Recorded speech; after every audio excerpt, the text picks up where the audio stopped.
Salut les potes, c'est Efi, j'espère que vous allez bien. On se retrouve aujourd'hui pour faire la review de la nouvelle collaboration entre Nike et Tom Sachs. A-t-il réussi à faire aussi bien, voire mieux que la légendaire Mars Yard? On va découvrir ça ensemble tout de suite. On attaque par la box comme d'habitude avec une grosse boîte orange Nike Craft comme ça qui est vraiment cool. Alors la boîte est balèze parce que c'est un 44,5. Ce n'est donc pas ma taille comme tu l'auras deviné, mais celle de mon pote Sneak Street qui a gagné la raffle, ce chanceux, et il est vraiment cool parce qu'il m'a prêté sa paire pour la review. Donc un grand merci encore à toi Sneak Street. Je mets son Insta juste là, allez voir, il fait pas mal de custom, des photos bien cool. Allez lui donner de la force, c'est un mec bien. Merci Alex. Alors on attaque cette review par cette spéciale box. Comme tu peux voir, il y a écrit Nike Craft comme ça sur le dessus avec un petit swoosh, toujours un petit vernis sélectif. Sur le côté, on a Tom Sachs qui est écrit juste là et General Purpose Shoe. Oh là là, l'accent pourri. Bref, c'est le nom de la paire qu'on peut voir également sur l'étiquette juste ici. Là, le logo Nike Craft. Encore ici et là, même chose. Une boîte orange classique, enfin classique à l'ancienne, mais redesignée par Tom Sachs, c'est cool. Alors, j'ai pas la vraie Mars Yard malheureusement pour vous montrer, mais j'ai la version bébé Overshoe. Donc, c'était un peu le même style, sauf que c'était sur une boîte rouge où il avait réécrit par-dessus en rajoutant ces petites inscriptions Tom Sachs. On reconnaît, c'est la même typo Tom Sachs sur les deux. Là, il avait écrit Overshoe et même un petit dessin comme ça. Voilà, Overshoe 2019.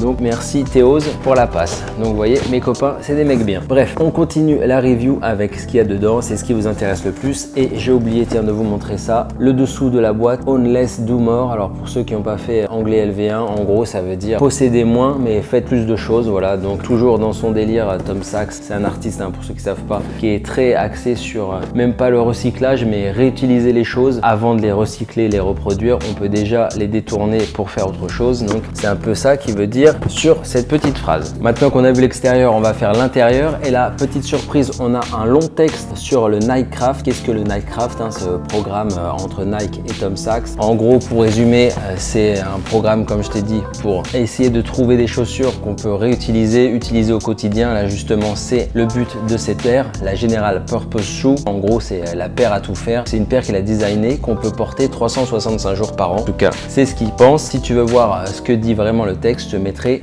le texte en description. On va sortir la paire maintenant. La voici, la GPS, on va l'appeler comme ça va plus vite. Je vais baisser la luminosité parce que c'est complètement cramé et vu qu'elle est blanche et beige, on verra rien. Voilà, comme ça, on la verra bien. Cette paire est donc majoritairement gris crème sur le dessus et on a une grosse midsole qui est marron. On retrouve les signes distinctifs de Tom Sachs avec ses deux languettes. Sur la Mars Yard, bien sûr, c'était rouge et cette fois, c'est un joli bleu, une espèce de bleu roi comme ça qui est très cool. Alors, la ligne de la paire, on aime ou on déteste, je pense, hein, parce que c'est quand même assez spécial, mais comme je te l'ai dit, il voulait une paire à tout faire, donc un truc un peu passe-partout. Et ça, pour le coup, je trouve que le design est réussi. C'est vraiment une paire passe-partout. Les gens qui connaissent rien en basket, ils regarderont même pas la chaussure dans la rue et capteront même pas que c'est un modèle un peu spécial, unique, mais une paire tout à fait banale. Je trouve que ça fait même très chaussure de daron ou chaussure de golf, hein. On va pas se mentir, la hype de Tom Sachs joue beaucoup dans cette paire. Je pense que beaucoup de gens n'auraient même pas calculé la paire si c'était pas Tom Sachs et ça aurait fini en outlet, mais easy. Mais là, sachant la hype et peut-être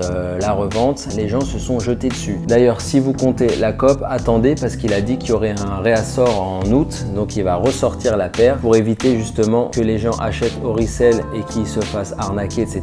Il a dit, vous inquiétez pas, il y en a. Et le but même de Tom Sachs, c'est qu'il y en ait tout le temps. Un peu comme ce qu'avait dit Kanye West. Il veut de la GPS tout le temps pour que les gens puissent avoir la chaussure, la trouver en magasin et tout. Ça serait vraiment cool en tout cas pour nous qui kiffons les baskets. Mais déjà, il faut aimer le modèle. Alors, on va regarder maintenant plus en détail la chaussure. On va rebaisser parce que sinon on verra rien. Donc, on a un genre de matériau là, c'est pas un mesh, mais je sais pas, c'est un peu bizarre à expliquer, vous voyez.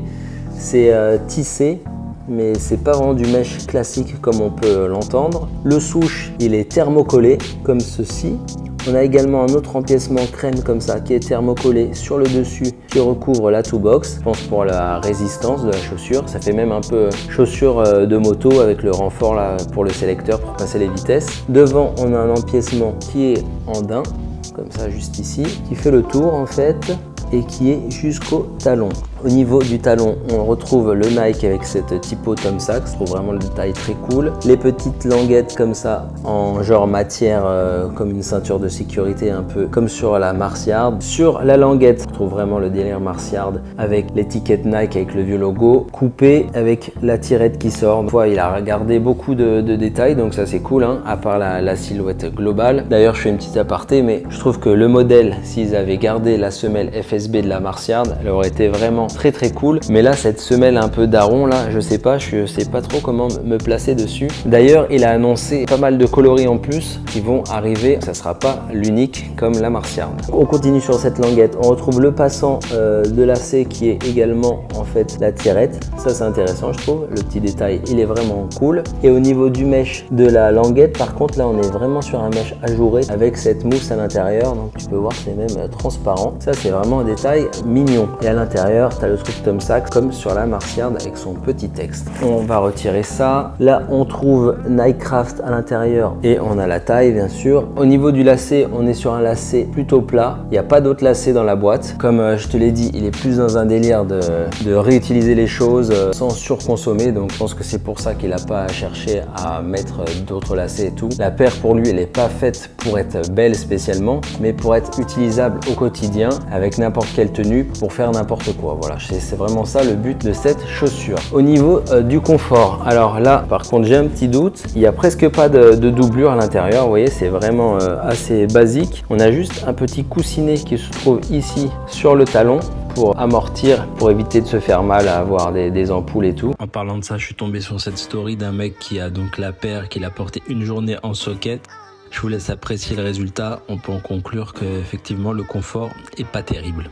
Petit confort, il se trouve juste là, mais malheureusement juste là parce que au niveau de l'amorti, il n'y en a pas, c'est zéro. Hein. La semelle, je sais pas, il n'y a rien dedans, c'est pas de l'air, il n'y a pas de bulle d'air, il n'y a pas de React, c'est vraiment de la mousse classique. Sur le dessous d'ailleurs, on va regarder cette semelle qui est plutôt cool avec ses crampons qui fait un peu, qui est vraiment même une semelle waffle, écrit US Patent, mais une semelle encore à tout faire, tu vois, avec des crampons, un truc qui tient bien, donc tu peux aller marcher en forêt, tu peux aller en ville, etc. Tu peux tout faire avec, mais le confort, je sais pas si tu peux vraiment tout faire avec parce que ça a pas l'air ouf. En tout cas, quand tu appuies la petite semelle bleue là, celle-là, elle est plutôt molletonnée, mais au niveau de la midsole là, ça a l'air super dur. Je l'ai juste essayé pour le OnFit et c'était pas ouf. Mais bon, je l'ai pas porté une journée, donc je peux pas vous dire. Je vous ferai un petit rapport si vous voulez avec mon pote Sneak Street. Au niveau de la semelle d'ailleurs, elle remonte comme ça sur le devant. C'est un peu bizarre, mais voilà, pour avoir encore plus de grip. Au niveau de la pointure, a priori, encore une fois, vu que ça c'est une très grande taille, je peux pas vous dire, mais il m'a dit qu'elle taillait un tout petit peu grand. Si vous voulez la porter vraiment près du pied, il faut retirer 0,5 à votre taille habituelle. Et si vous voulez la porter un peu loose, un peu confort, vous pouvez prendre votre taille habituelle. Si vous voulez cop cette Nike GPS Tom Sachs. Au niveau de la ligne globale d'ailleurs, je voulais dire qu'elle ressemble pas mal à la Nike Killshot. Si vous connaissez pas le modèle, je vous mets une petite image. C'est un peu le même esprit. Donc si vous aimez ça et que vous n'avez pas réussi à cop ou vous voulez pas payer un resell, etc., ça peut être une bonne alternative. La Nike Killshot, elle se trouve vraiment pas chère. C'est pas ma taille, mais je vous ai quand même fait un petit on-fit, hein, quand même, vous connaissez, c'est important. On va essayer ce 44,5 tout de suite et on se retrouve juste après.